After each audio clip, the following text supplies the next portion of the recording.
Muito bem, queridos alunos, estamos de volta para mais uma aula de física.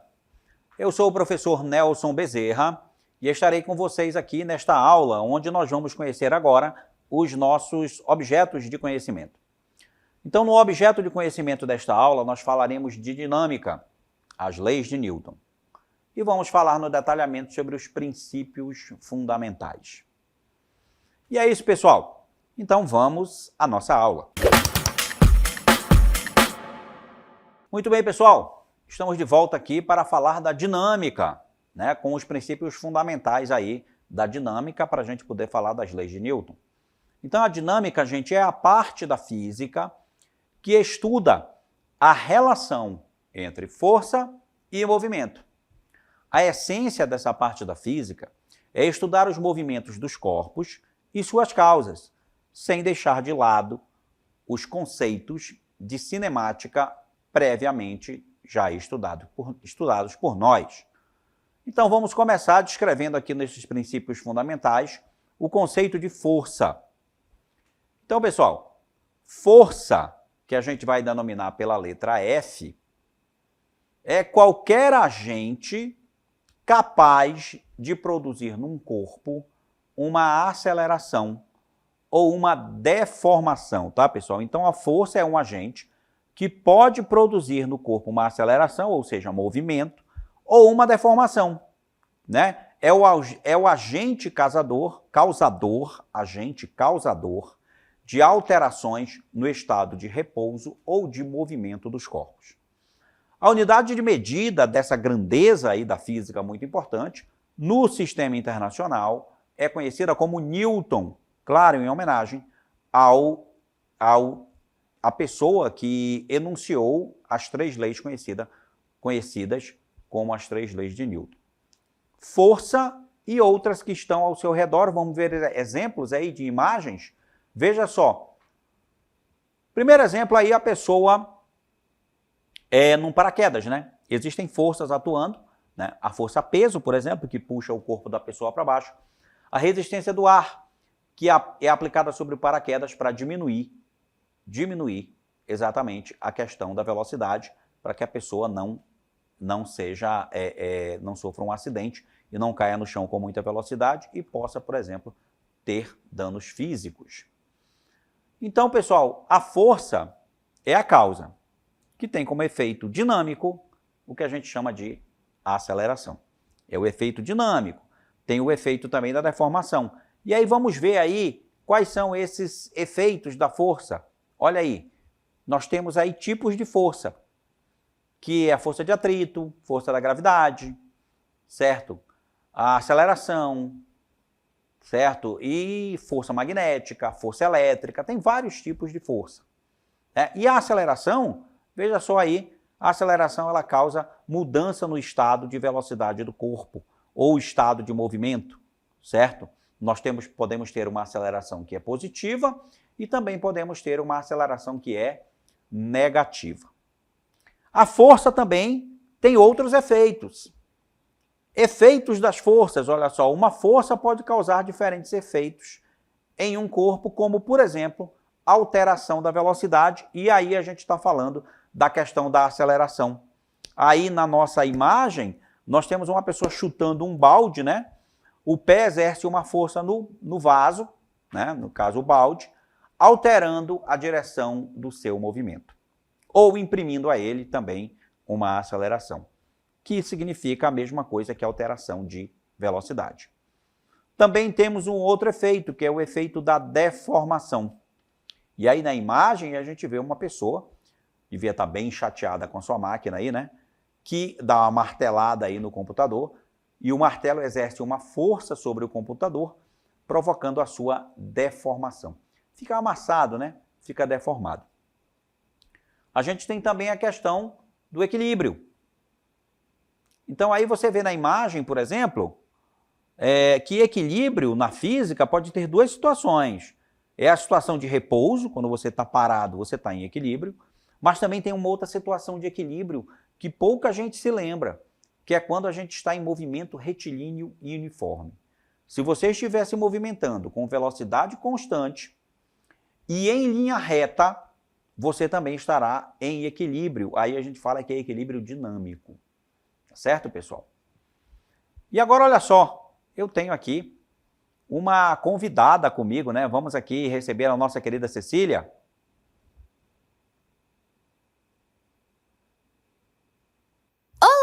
Eu percebi que o conceito de força é algo intuitivo, mas que para compreendê-lo pode se basear em efeitos causados por ela.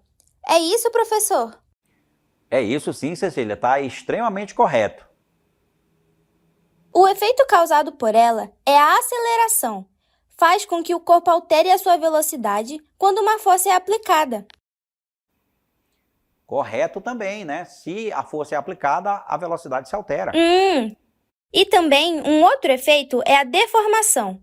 Faz com que o corpo mude seu formato quando sofre a ação de uma força. É isso mesmo, também está correto. Então, professor, eu tenho a força para amassar essa folha. Muito bem. Exatamente, você conseguiu amassar o papel. Para testar os conhecimentos e perceber que eu aplico a força. E agora vou acelerando para jogar o papel amassado. Então veja aí a nossa aluna, né? Colocando aí algumas situações importantes para você, né? E ela entendeu exatamente aquilo que causa uma força, os efeitos da nossa força.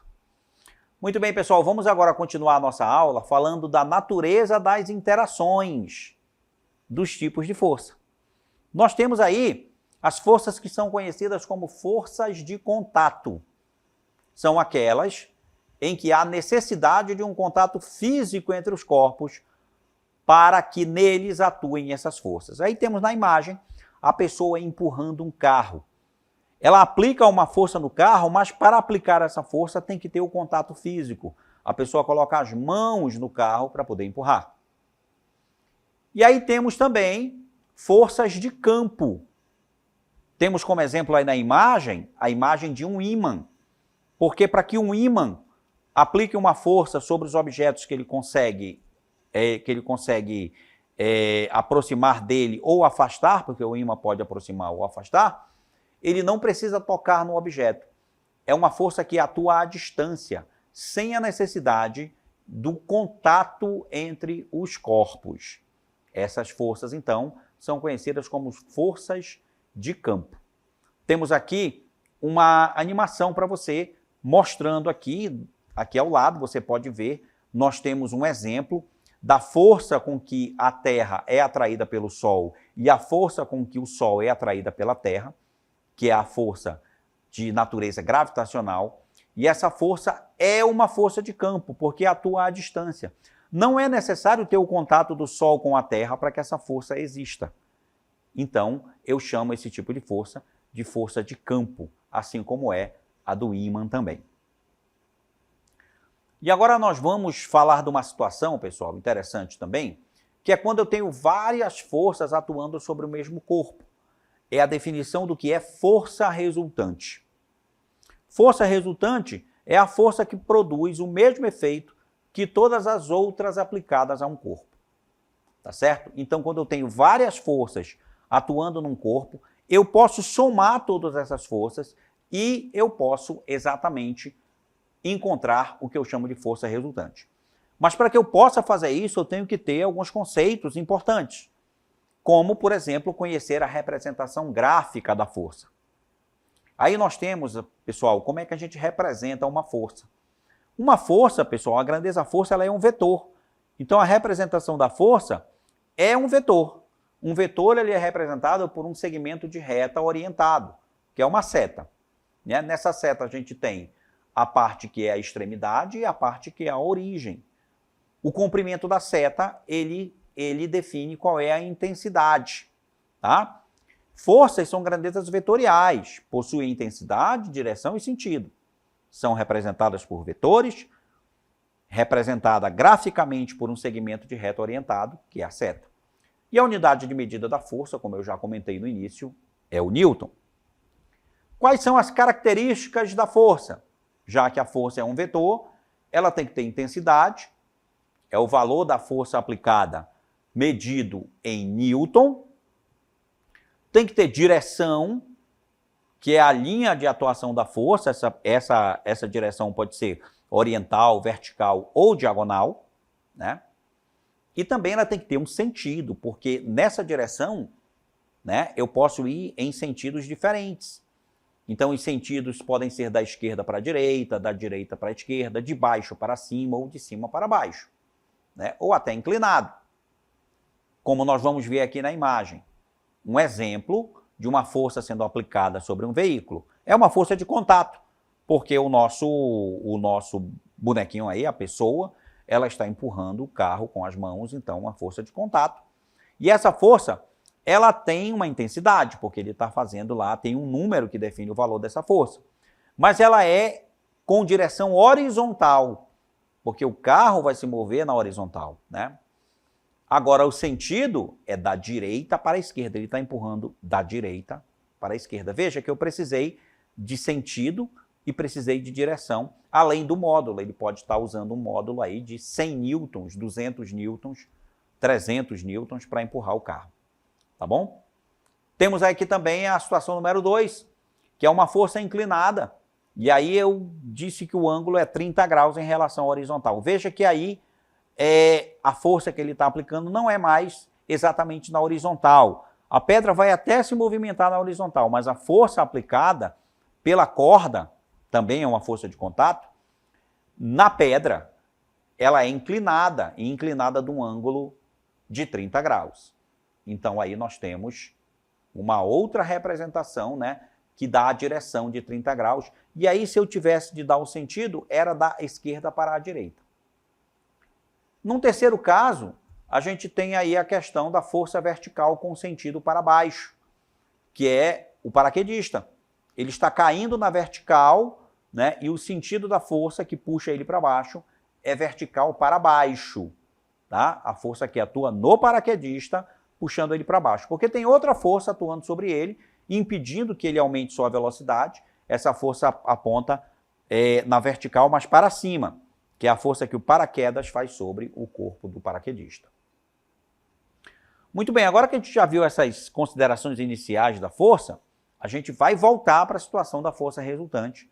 E a gente vai estudar aqui 3 casos de força resultante. Primeiro caso, são forças que têm a mesma direção e o mesmo sentido. Você vê aqui no desenho sobre o nosso corpo 2 forças atuando, força F1 e força F2. A situação aqui, né, é que esse corpo está sendo puxado por 2 forças, que é da esquerda para a direita e direção horizontal, certo? Então essas forças, tanto a F1 quanto a F2, têm a mesma direção, que é horizontal, e o mesmo sentido, que é da esquerda para a direita. Nesse caso em particular, eu vou calcular a força resultante fazendo a soma algébrica dessas 2 forças. Pessoal, por que eu digo soma algébrica? Porque a soma vetorial ela é diferente da soma algébrica. Nesse caso, a soma vetorial dos 2 vetores F1 e F2 e a soma algébrica deles é a mesma coisa, dos valores, né, das intensidades. É a mesma coisa. Isso acontece porque eles têm mesma direção e mesmo sentido. Tá bom? Quando eu tenho vetores com mesma direção e mesmo sentido, a resultante, ou seja, a soma desses vetores, é a soma algébrica, F1 mais F2. E temos aqui um exemplo para mostrar para você. Calcule a força resultante que tem a mesma direção e sentido, né? Vamos ver então o nosso exemplo. Está aqui. São 2 forças. Aqui o corpo, né? Eu tenho a força F1 que vale 4 newtons e tenho a força F2 que vale 3 newtons. Como é a força resultante? Bem, pessoal, se eu tivesse que representar a força resultante, ela seria assim, ó. Tá aqui o corpo e eu representaria uma única seta, tá? Essa única seta é a força resultante, que nada mais é do que a soma algébrica da força F1 mais a força F2, ou seja, 4 mais 3, e o resultado então é 7 newtons, que é a unidade de medida. Então, olha só, essas duas forças juntas podem ser representadas por uma única força, que eu chamo de resultante, e ela vale 7 newtons. Uma de 3 e outra de 4. É um caso particular. Eu só posso somar quando as forças tiverem mesma direção e mesmo sentido. Agora, pessoal, segundo caso da soma entre forças, é o caso em que as forças vão ter a mesma direção, mas elas terão sentidos contrários. Quando as forças têm a mesma direção e sentidos contrários, a força resultante tem a mesma direção e sentido da força de maior intensidade. A força que tiver maior intensidade, ela vai ganhar, como num cabo de guerra, né? Isso aqui é muito parecido com um cabo de guerra. Tem uma força puxando para a direita, uma força puxando para a esquerda. Quem vai ganhar é quem for maior, certo? Nesse caso, a gente está vendo aí que como o comprimento da força F1 é maior, a força F1 vai ganhar aí da força F2 e a resultante vai apontar para a direita. E aí, como na situação anterior, do primeiro caso, a gente vai ter aqui o nosso exemplo para fazer a conta. Nós temos forças com a mesma direção em sentidos contrários.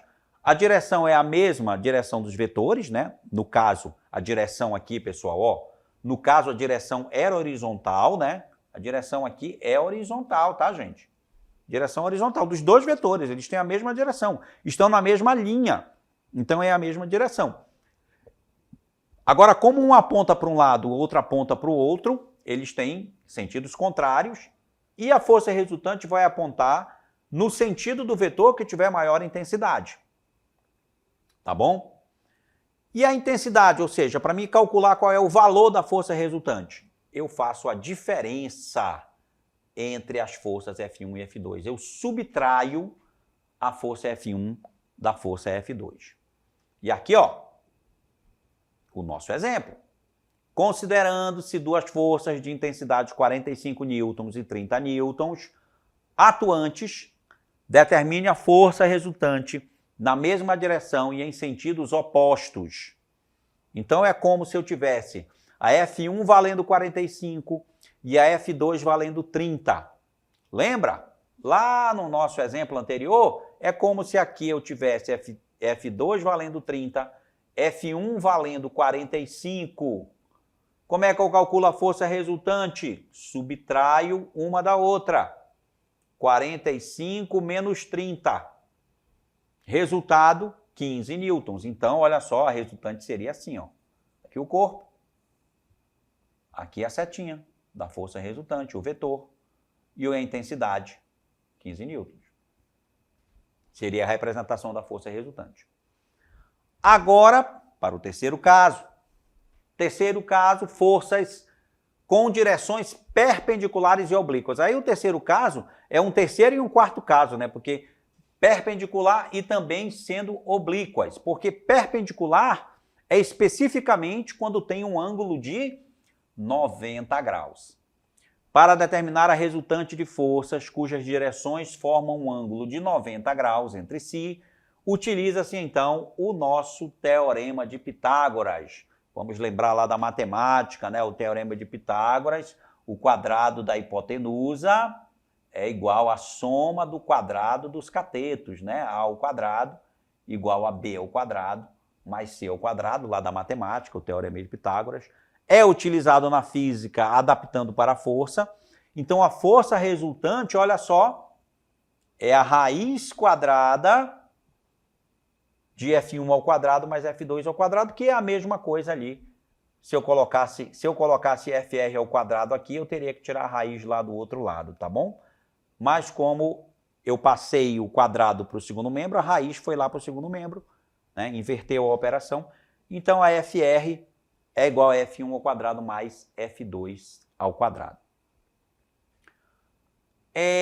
Geometricamente é assim, pessoal, olha só. Está aqui o nosso corpo, né, a nossa bolinha aqui do corpo. Veja que eu tenho agora F1 que é vertical e F2 que é horizontal. O ângulo entre essas forças é um ângulo de 90 graus, é um ângulo reto, tá certo? E aí, Quando eu tenho que representar a força resultante nessa situação, eu aplico uma regra que é chamada de regra do paralelogramo, onde eu desenho o vetor F2 aqui a partir do vetor F1, está aqui o vetor F2 aqui em cima, e aqui o vetor F1 aqui para baixo, ó, o F1. E a resultante, olha só onde ela está, inclinada, tá certo? Assim é a representação geométrica da força resultante no caso de forças perpendiculares. Agora, quando eu tenho forças oblíquas, o que é força oblíqua? É quando eu tenho um ângulo qualquer, pessoal. É assim, ó. É quando o ângulo não é 90, mas é um ângulo entre 0 e 90 graus, é um ângulo oblíquo. Então, quando eu tenho essa situação em que o ângulo aqui é um ângulo que não é 90, mas está compreendido entre 0 e 90, eu digo que são oblíquas. E aí, para que eu calcule a intensidade da força resultante, eu tenho essa expressão matemática aqui. Não se assuste com ela, ela é grande mesmo, tá certo? É a lei dos cossenos aqui, tá, lá da matemática. E aí a gente tem FR ao quadrado é igual a F1 ao quadrado mais F2 ao quadrado, mais 2 vezes F1 vezes F2 vezes o cosseno desse ângulo aqui, ó, desse ângulo entre eles aqui. Esse ângulo é o θ. O cosseno desse ângulo, ele é usado para calcular, então, a força resultante nessa equação. Agora, pessoal, eu vou contar um negócio para vocês. Isso aqui não é só para oblíquas, isso aqui é geral, tá? Eu posso calcular a força resultante em qualquer caso. Qualquer caso, se eu usar essa expressão aí. Isso aí calcula para todos os casos. A gente coloca aqui que é oblíqua, mas na verdade, assim, na real mesmo, se eu usar essa expressão aí, eu vou calcular a força resultante de qualquer jeito entre duas forças.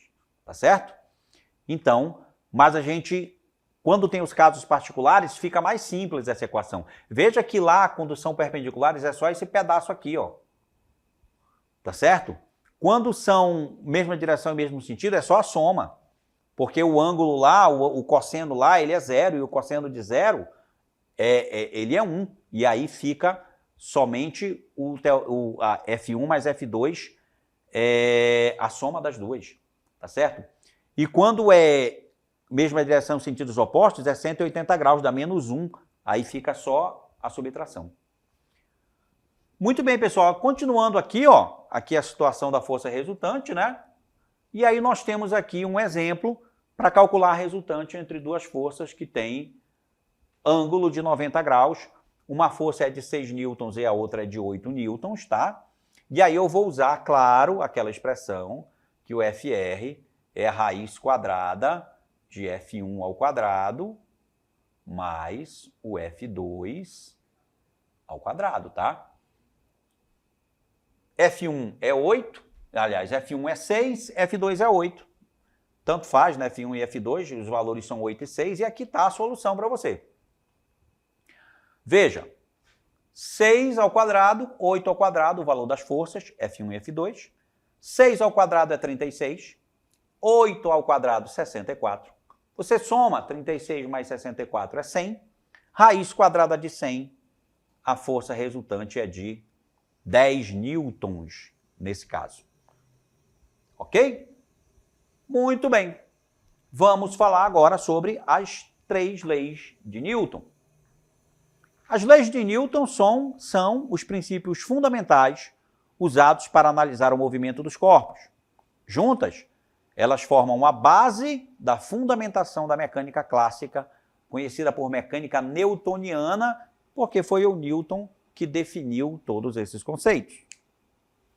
E aí nós temos as famosas leis de Newton. Vamos começar aqui pela primeira lei. Primeira lei de Newton, que também é conhecida como o princípio da inércia. Um corpo em repouso tende a permanecer em repouso e um corpo em movimento tende a permanecer em movimento. Tá? Esse aí é o tal do princípio da inércia, tá, pessoal? Mas um corpo em repouso tende a permanecer em repouso e um corpo em movimento tende a permanecer em movimento se nenhuma força atuar sobre eles, certo? Então é a primeira lei, que é chamado da inércia. Se eu estou parado, eu tenho a tendência de continuar parado. Se eu estou em movimento, eu tenho a tendência de continuar em movimento. É assim que funciona. A segunda lei, ela já é conhecida como o princípio fundamental da dinâmica. E a segunda lei, ela é a ligação entre a cinemática e a dinâmica, porque ela está aí colocando a força resultante e a aceleração na mesma equação. Uma equação simples, mas muito poderosa, pessoal. FR igual a MA. Ou seja, a força resultante que atua em um corpo é igual à massa desse corpo vezes a aceleração que ele adquire. Porque um dos efeitos da força, como nós vimos, é o movimento, é a aceleração. Então aí está, FR igual a M vezes A. E temos agora a terceira lei para apresentar para você. Terceira lei, que é o princípio da ação e reação, me diz que as forças atuam sempre em pares. Para toda força de ação, existe uma força de reação. Então, se eu aplico uma força em um corpo, esse corpo reage e aplica uma força sobre mim também. A força não pode aparecer sozinha. Não existe força única. Para toda força que se faz, tem uma reação em algum lugar. Então, a terceira lei de Newton vem dizer exatamente isso. As forças sempre aparecem em pares. Porque tem uma que é a ação e tem outra que é a reação. Tá certo? Então, essa é a famosa terceira lei de Newton. E aí, pessoal, agora nós vamos para uma parte da aula que a gente vai pensar um pouco. Vamos lá? Vamos pensar um pouco. Por que quando um ônibus freia ou acelera, somos empurrados para frente ou para trás? Por que precisamos utilizar o cinto de segurança quando estamos no carro? Então, esses questionamentos serão respondidos agora. Vem comigo! Muito bem, pessoal. Você viu aí a nossa querida Cecília, né, fazendo alguns questionamentos interessantes, né? Primeiro na questão lá do ônibus, né? Se você está dentro do ônibus e ele acelera, você tem a sensação de que você é empurrado para trás. E quando ele freia, você tem a sensação de que você é empurrado para frente, né? Isso aí tem a ver exatamente com as leis de Newton, tá certo, pessoal? Por quê? Porque se você está lá no ônibus sentadinho, você está com uma determinada velocidade, a mesma velocidade do ônibus. Então, pela primeira lei de Newton, olha só a primeira lei que ela diz. Ela diz que se você está lá em movimento, você tem a tendência de continuar em movimento. E aí, quando o motorista, por exemplo, freia bruscamente, a velocidade do ônibus é alterada, aparece uma aceleração. Mas quem freia é o ônibus, né? Você tem a sensação de que você é jogado para frente, porque o seu corpo quer continuar com a mesma velocidade que estava. Então, se o ônibus estava a 60 por hora, e ele freia e reduz para 40, você quer continuar a 60. Mas aí o que acontece? Você tem a sensação de que você é jogado para frente. Porque se você estiver seguro no ônibus, e aí vem a questão do cinto, se você estiver usando o cinto, você faz parte do conjunto que é o ônibus. Então você freia junto com o ônibus, mas a sensação de que você é jogado para frente é por causa da lei da inércia. Agora, quando o ônibus acelera, a mesma coisa. Você está lá a 40 km por hora, o motorista pisa no acelerador, a velocidade aumenta de 40 para 60, você parece que é empurrado para trás, porque tem uma força que está mudando o estado de movimento, né? Está tirando o seu estado de inércia, tá certo? E aí você tem essa sensação, tá certo, pessoal? Então, esses questionamentos aí do uso de cinto de segurança nos carros, que é importante, para que se o carro frear, você freie junto com ele, para que você não seja jogado para frente em direção ao para-brisa. Tem que estar de cinto. Então, essas questões estão intimamente ligadas com as leis de Newton, tá certo? E aí, nós aqui encerramos a nossa aula, tá, pessoal? Espero que vocês tenham gostado. E eu volto com vocês aqui numa próxima oportunidade. Tchau!